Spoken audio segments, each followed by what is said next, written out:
Antes de chamar o feito para a continuidade de julgamento, gostaria de fazer uma declaração em nome do tribunal e depois, na sequência, também passar a palavra ao nosso decano, que, a meu pedido, também fará um pronunciamento.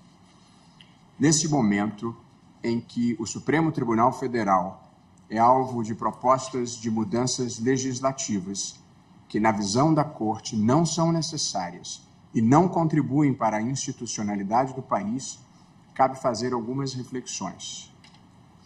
O desenho institucional traçado na Constituição para o Supremo Tribunal Federal tem algumas singularidades relevantes. A Constituição brasileira, como toda Constituição democrática, organiza o Estado, reparte a competência dos poderes e define os direitos fundamentais do povo. A Constituição brasileira faz isso, mas também faz algumas coisas a mais. Ela cuida por igual do sistema previdenciário, do sistema tributário, do sistema de saúde, do sistema de educação, do sistema de proteção ambiental, do sistema de proteção às comunidades indígenas, da intervenção do Estado no domínio econômico, dos meios de comunicação social, da proteção da família, da criança, do adolescente, do idoso, em meio a muitas outras matérias. Essa é uma singularidade da Constituição brasileira, cuidar de muitos temas além da organização do Estado, repartição de competências e definição de direitos. Nesse cenário de constitucionalização abrangente, chegam ao Supremo Tribunal Federal boa parte das grandes questões nacionais, as questões relevantes nacionais, inclusive aquelas mais divisivas da sociedade, de pesquisas com células-tronco embrionárias a ensino religioso em escolas públicas, da importação de pneus à autonomia do Banco Central. E também questões que envolvem produtores rurais, ambientalistas, comunidades indígenas. Como intuitivo, é inevitável que o Supremo desagrade segmentos políticos, econômicos e sociais importantes, porque ao tribunal não é dado recusar-se a julgar questões difíceis e controvertidas. Tribunais independentes e que atuam com coragem moral não disputam torneios de simpatia. Interpretar a Constituição é fazer a coisa certa, mesmo quando haja insatisfações. Porque assim é, não há institucionalidade que resista se cada setor que se sentir contrariado por decisões do tribunal quiser mudar a estrutura e funcionamento da Corte. Não se sacrificam instituições no altar das conveniências políticas.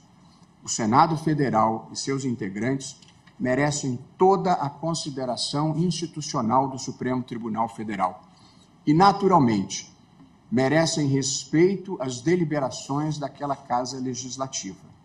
Porém, a vida democrática é feita do debate público constante e do diálogo institucional, em busca de soluções que sejam boas para o país e que possam transcender as circunstâncias particulares de cada momento.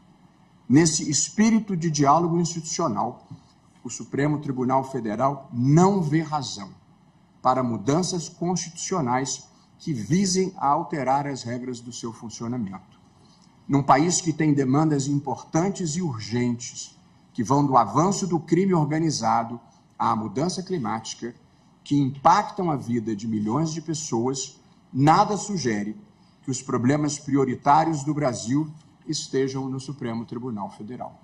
Até porque as mudanças sugeridas já foram acudidas, em sua maior parte, por alterações recentes do próprio regimento do Supremo.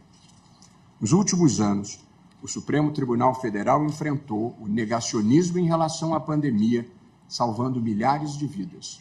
O negacionismo ambiental, enfrentando o desmatamento da Amazônia e a mudança climática, bem como funcionou como um dique de resistência contra o avanço autoritário. Por esse papel, o tribunal sofreu ataques verbais e a criminosa invasão física que vandalizou as instalações da Corte. Após esses ataques verbais e físicos, o tribunal vê com preocupação avanços legislativos sobre a sua atuação. Nos últimos 35 anos, o Brasil viveu situações institucionais complexas, que em outros tempos teriam levado à ruptura constitucional e democrática. Crises econômicas, inflação descontrolada, escândalos de corrupção e 2 impeachments. Apesar de tudo o que ocorreu, o país preservou a estabilidade institucional e a democracia. Vale lembrar, cabe ao Supremo fazer valer a Constituição, preservar a democracia e proteger direitos fundamentais. A pergunta a se fazer é a seguinte: esses objetivos foram alcançados? A resposta é definitivamente sim. Isso significa que o Supremo Tribunal Federal cumpriu o seu papel e serviu bem ao país. Não há por que alterar o que vem funcionando bem. E cumpre lembrar, em todos os países que recentemente viveram o retrocesso democrático, a erosão das instituições começou por mudanças nas Supremas Cortes. Os antecedentes não são bons.